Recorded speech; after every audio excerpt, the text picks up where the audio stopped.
इस कहानी के लेखक है संजय कामले। है दोस्तों, मैं आपका दोस्त राहुल। रात के करीब 12 बज चुके हैं। आज फिर एक बार आपके सामने YouTube लाइव में हाजिर हूँ। जैसा कि आप जानते हैं, पिछली 5 जगहों पर हमने पूरी रात बिताई, पर हमें कोई डरावनी बात नजर नहीं आई और ना सुनाई दी। इसके साथ हमारा यकीन और ज्यादा मजबूत हो चला है कि भूत प्रेत आत्मा सब कुछ बकवास है, ना इनका कोई वजूद है, ना ये कहीं मौजूद है। तो मैं आज इस नई जगह पर पहुंचा हूँ। शर्त के मुताबिक हर बार की तरह यहाँ पर रात बितानी है। तो आप तैयार है न्यू एडवेंचर के लिए? तो चल।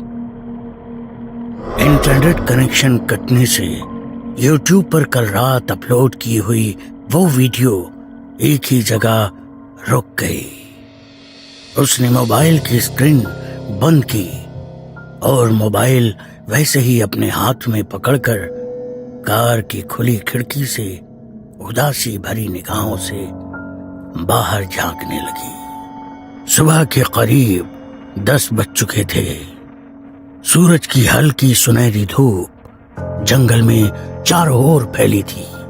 उसी जंगल के बीचों बीच एक कच्ची सड़क पर सफेद रंग की कार धीरे धीरे आगे बढ़ती दिखाई दे रही थी।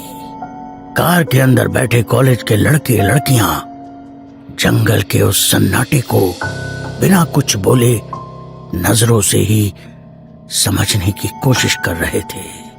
उन्हें सबसे अजीब बात यह लग रही थी कि उस जंगल में इतना सन्नाटा होने के बावजूद किसी भी जंगली जानवर की आवाज या आहट महसूस नहीं हो रही थी और ना ही पंछियों की आवाज आ रही थी।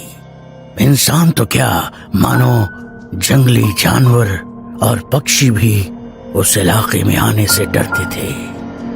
उनकी कार एक जगह आकर रुकी और धीरे धीरे सभी दोस्त कार से बाहर निकलने लगे। सब हैरान नजरों से सिर्फ चारों ओर देख रहे थे।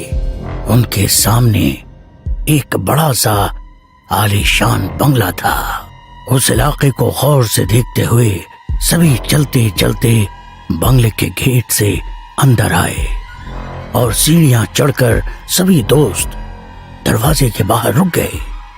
उनमें से एक लड़के ने सामने वाला पुराना लकड़ी का दरवाजा धीरे से जैसे ही अंदर की ओर धकेला, कर आवाज करते ही वो दरवाजा आधा ही खुल गया। बंगला पुराना होने के बावजूद काफी खूबसूरत था। दीवारों का रंग काफी फीका पड़ चुका था।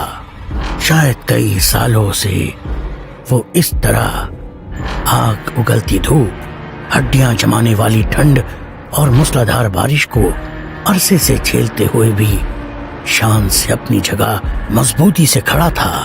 राहुल! एक दोस्त ने आवाज लगाई और बंगले के भीतर चारों ओर नजरें घुमाते हुए चलने लगा। उसकी आवाज खाली बंगले की सुनसान पड़ी दीवारों से टकराकर अंदर ही अंदर घूमने लगी। तभी उसकी दूसरी दोस्त सुनैना भी आवाज लगाते हुए बंगले के भीतर बढ़ने लगी।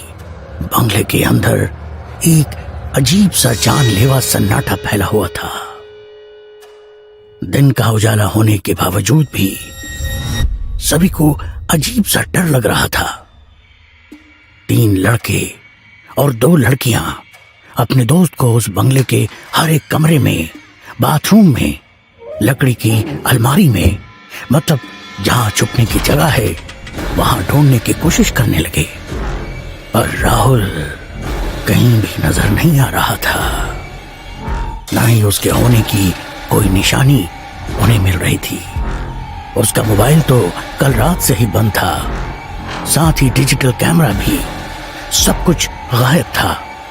ढूंढ ढूंढ कर सब परेशान हो गए।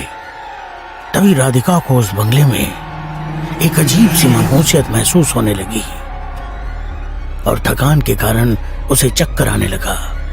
राधिका की हालत देखकर सचिन ने कहा, शायद हमें अब चलना चाहिए। नाराज होकर खाली हाथ सब दरवाजे से बाहर निकले। सुनैना की आंखों से आंसू छलकने लगे। तभी जैसे उन्हें कोई उस बंगले के नीचे बने तहखाने के बंद झरोके से देखने लगा। काले अंधेरे में हल्की रोशनी से वो लाल आंखें काफी डरावनी लग रही थी। वो आंखें सभी दोस्तों को घूरे जा रही थी, पर बंगले के नीचे उस जगह किसी का ध्यान नहीं गया। सब आपस में बात करते हुए अपनी कार में बैठ गए। सभी ने दोबारा एक नजर पूरे इलाके को गौर से देखा। दूर दूर तक घना जंगल, छोटे बड़े पेड़ों के बीच कांटों से भरी झाड़ियां, जंगल के सन्नाटे में हवा के हल्के झोंकों से पेड़ के पत्तों की सरसराहट, सब कुछ इतना खामोश था जैसे किसी कागज पर बना चित्र। ये सब देखकर विवेक ने कहा, यार, दिन के उजाले में तुम लोग साथ होने के बावजूद मेरी फटी पड़ी है। राहुल अकेला पूरी रात इस जगह रहा था, उसकी हिम्मत की दाद देनी पड़ेगी। उसकी बात सुनकर सचिन ने गाड़ी शुरू की।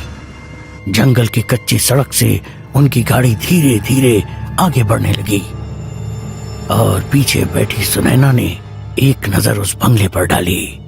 वो वीरान पड़ा बंगला कुछ ज्यादा ही अजीब लग रहा था और उस तहखाने से वो दो आंखें अभी भी सुनैना को घूरे जा रही थी। सर, हमारा दोस्त राहुल लापता हो गया है। सभी दोस्त पुलिस स्टेशन पहुंचे थे। विवेक ने थोड़ी डरी सहमी आवाज में इंस्पेक्टर साहब को बताया। गायब हो गया मतलब? इंस्पेक्टर साहब ने शक भरी नजरों से सबकी ओर देखा। विवेक एक एक बात इंस्पेक्टर साहब को बता रहा था। बगल की कुर्सी पर बैठी सुनैना को अपना सर पकड़े रोता देख राधिका ने उसको थोड़ी हिम्मत दी। विवेक की सारी बातें सुनकर इंस्पेक्टर साहब अपनी कुर्सी पर थोड़ा पीछे सिरकते हुए छत पर धीरे धीरे घूमने वाले पंखे की तरफ देखते हुए मुस्कुराकर बोले, शर्त अकेले रात बिताने की शर्तें, वो भी ऐसी जगह जिसके बारे में हमें कोई भी जानकारी ना हो। इंस्पेक्टर साहब की बात सुनकर सब इस तरह से चुपचाप खड़े थे जैसे वे खुद को ही कसूरवार मान रहे हो। इंस्पेक्टर साहब ने दोबारा से सबकी तरफ देखा और हवलदार से कहा, हवलदार, इनकी एफआईआर रजिस्टर कर लो। आप लोग जा सकते हो। अगर कोई जानकारी मिलेगी तो जरूर बताएंगे। सर, कुछ भी करके हमारे दोस्त को ढूंढ लीजिए। मैं आपके आगे हाथ जोड़ती हूँ। फिक्र मत कीजिए। वैसे राहुल के घर वालों को उसके लापता होने के बारे में जानकारी है? इंस्पेक्टर साहब की वो बात सुनकर सब गंभीरता से एक दूसरे की तरफ देखने लगे। नहीं, पर उसके घर वाले सुबह से हम सबको कॉल करके राहुल के बारे में पूछ रहे हैं। तो तुम लोगों ने क्या कहा? हमने कहा वो हमारे साथ नहीं है। अगर सच्चाई बता देते तो राहुल के घर वाले उसके लापता होने के लिए हमें ही जिम्मेदार ठहराते। वैसे भी उसके लापता होने के लिए तुम लोग ही जिम्मेदार हो ना? नहीं सर, हमने कुछ नहीं किया। उसने तो इंटरनेट पर इस बंगले के बारे में जानकारी ली थी। उसे भूतिया चैलेंज लेने की और ऐसी जगहों की पड़ताल करने की आदत थी। इससे पहले भी उसने कई बार ऐसी अजीबोगरीब जगह की पड़ताल की है। YouTube पर आप उसका चैनल भी देख सकते हैं। बोलते हुए विवेक ने जेब से अपना मोबाइल निकाला। YouTube पर वीडियो सर्च करते हुए इंस्पेक्टर साहब के सामने अपना मोबाइल रख दिया। ये देखिए सर। वीडियो में राहुल रात के अंधेरे में किसी सुनसान जगह चलता हुआ दिखाई दे रहा था। कोई पुराना खंडहर या फिर बंगला नजर आ रहा था।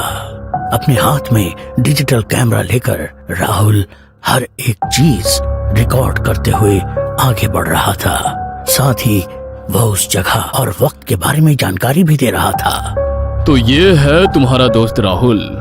इंस्पेक्टर साहब की करारी आवाज सुनकर सभी ने हाँ में गर्दन हिलाई। सभी दोस्त नाराज होकर अपने अपने घर चले गए।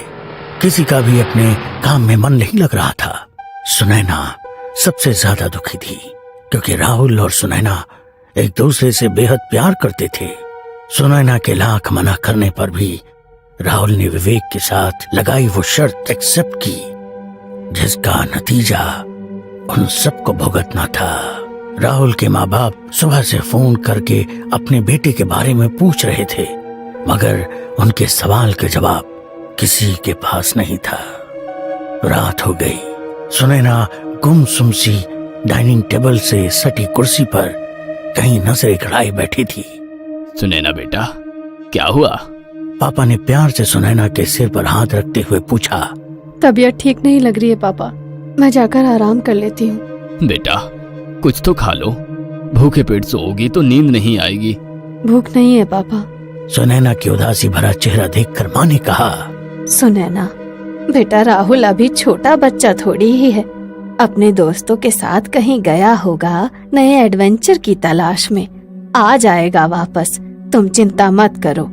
माँ की बातें सुनकर सुनैना थोड़ी मुस्कुराई और अपने कमरे में चली गई।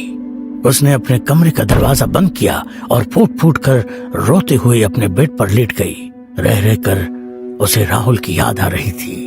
अपना मोबाइल लिया और राहुल को फोन करने लगी। पता था कल रात से ही उसका मोबाइल बंद है, पर दिल ये मानने को तैयार नहीं था। मोबाइल स्विच ऑफ था। मोबाइल बेड पर रखकर वो उसकी यादों में रोने लगी। सब कुछ कितना अच्छा चल रहा था। घंटों एक दूसरे के साथ समय बिताना, उसके बाइक पर बैठकर दूर पहाड़ों की सैर करना, फिल्म देखना, कड़ाके की ठंड में भी रात को उसकी फेवरेट आइसक्रीम खाने के लिए बाइक पर शहर में घूमना। एक पल में सब कुछ बदल गया।